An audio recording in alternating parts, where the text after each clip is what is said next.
бізге осы жерде ескертіп жатыр, той иелерінде, ресторан қызметкерлері де айтып жатыр, осы жерде фото-видеоға түсірмесеңіздер екен дейді. Түсіруге болады, бүгін салмай-ақ қояйық. Кесіп қояйық, Инстаграм ештеңеге салмаймыз. Фейсбук салмаймыз. Друг аккаунтқа салынған.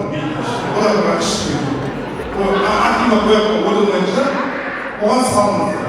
Бірақ бүкіл әкімшілік бөлімдерге салып алып қояйық. Келіссеңіздер құрметті ағайын, маған бір білдіріңіздерші келіссеңіздер.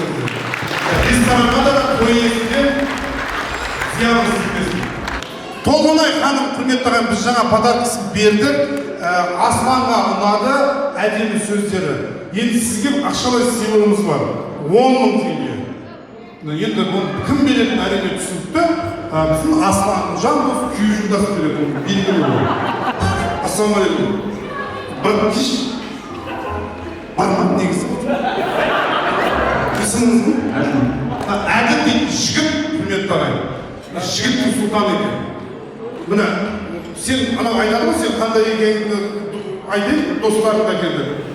Аслан қандай болған білгі келсе, әділ сияқты қолы ашық. Алдағы құлап алғадым мен ақшаны, сен режимең. Кәді ақша? Кәді? Білді ма? Кәді ақша? Ал бет ашаға қанша салдың? Жиырма 2 мың. Мағымен осы үйін, сонда үйін, осы айтақын деген шыққан.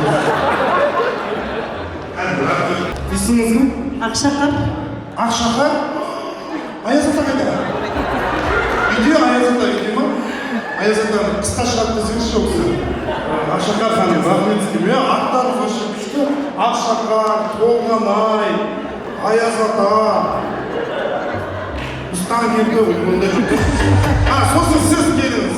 Мына кісіге де қошемет өтмеңіздер. Сонда бір енеңді бір ризағын сәлем салшы, өйткені неге бірінші енесіне салғыз айтып жатыр? Біздің қазақта ислам дінінде айтады ғой, бірінші анаңа сәлем, екінші анаға сәлем, үшінші анаға, содан кейін барып әкеге дейді. Өйткені жұмақтың кірді ананың табанына дейді. Түсіндіңіз ғой? Осы кісінің көңілін тапсам, ешқашан жаман болмайсың. Болды ғой? Соғы мен өзім бұрын бір қатын болғаннан кейін білем бізде мотиватор. Чуть-чуть артқа тұрыңыз. Құрметті ағайын, енді бұл кісінің табанның астында дым жоқ, мен бірден айтып қояйын. Дым жоқ, бұл кісінің табанның астында қыл-пыл, қоқым бір бәле. Бірақ әкеміздің асқардауымыз. Сол отбасының тірегі, сондықтан да әкеміз аман болсын деп, атаңды риза қылып бір төрт отжимание жасап жіберсеңіз, ой, бір қошемет сіз салмайсыз. Сенаға сіз салуға болмайды. Санап салдырайыншы. Ойпырмай,